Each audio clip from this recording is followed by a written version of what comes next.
Pagsubok sa puso, trabaho, at damdamin, ito ang dala ng episodes 5 at 6 ng Resident Playbook, Mas.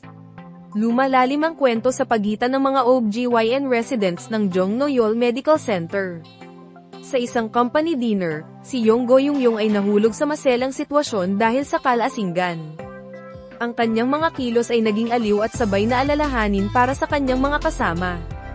Pero hindi nagdalawang isip si Kudo W. Yongjun na alalayan siya, isang tagpo na nagbabadya ng kilig at posibleng romansa. Samantala, isang team building hike sa bundok ang naging daan para mas makilala pa natin sina Nam Kyung-shins at Jang Yuok. Sa gitna ng katahimikan ng kalikasan, unti-unting nabubunyag ang kanilang mga pinakatatagong damdamin.